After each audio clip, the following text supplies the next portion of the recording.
আসসালামু আলাইকুম। এখানে মাছগুলো দেখতেছেন দেশি ট্যাংরা মাছের পোনা। হ্যাঁ ভিউয়ার্স, এই ট্যাংরা মাছগুলো আপনার পুকুরের জন্য কতটুকু জায়গার ভিতরে চাষ করতে পারেন, তার জন্য ভিডিওটা সম্পূর্ণটা দেখুন।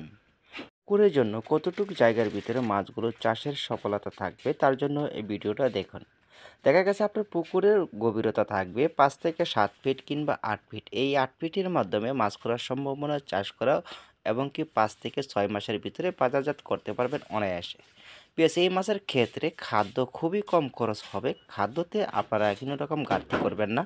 একই টাইমে খাদ্য ব্যবহার করবেন, যা বলা হয় ২ বার করে। এখানে মাছগুলো কাউন্ট করে তারপর মাছগুলো মাপা হচ্ছে। অতএব মাছগুলো সঠিকভাবে আপনাদের ডেলিভারি পাওয়ার জন্য অবশ্যই আমাদের চ্যানেলটি সাবস্ক্রাইব করে রাখবেন। পরবর্তী ভিডিও দেখার জন্য ভালো ভালো ভিডিও তৈরি রয়েছে।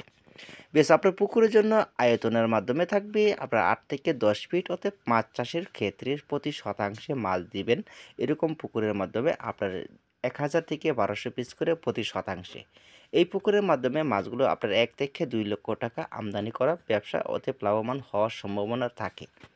তার মাধ্যমে রয়েছে মাছগুলো সুস্থ সবলভাবে আপনারা পুকুরে নিয়ে চাষ করতে পারবেন অনায়াসে।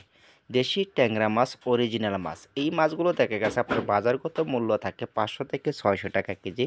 অতএব ৮০০ টাকা কেজি থাকে যদি মাছগুলো ভালো কোয়ালিটি সাইজে চলে আসে।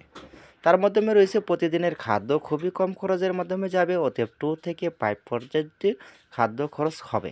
তার মাধ্যমে রয়েছে মাছগুলো আগাগাছা নয়। অতএব মাছগুলো সঠিকভাবে চাষের সফলতা থাকবে। মাত্র ৫ মাসের ভিতরে বাজারজাত করবেন অনায়াসে। মাছের দেখা গেছে আপনার মাছের ক্ষেত্রে রোগ জীবাণু অতএব মরিচা দাগ দিলে সাথে সাথে ওষুধ প্রয়োগ করতে ভুলবেন না। ওষুধে যে কোনো রয়েছে আপনার সমিতন ওষুধটা মারবেন মাছ ছাড়ার আগে। অতএব মাছ দেওয়ার পূর্বে মাইকুলিন ওষুধ রয়েছে, সেটি আপনারা ব্যবহার করবেন। তার মাধ্যমে রয়েছে মাছের খাদ্য ফিড পাউডার অতএব কিংবা নারিশ খাদ্য ব্যবহার করতে পারেন। ফিটের পাউডারটা ৮ থেকে ১০ দিন ব্যবহার করবেন। তার মাধ্যমে রয়েছে আপনার নারিশ খাদ্যটা দানাদারের ০.৫ খাদ্যটা ব্যবহার করবেন। বেশ, ভিডিওটা ভালো লাগলে অবশ্যই লাইক করুন। অতএব চ্যানেলটি সাবস্ক্রাইব করতে ভুলবেন না।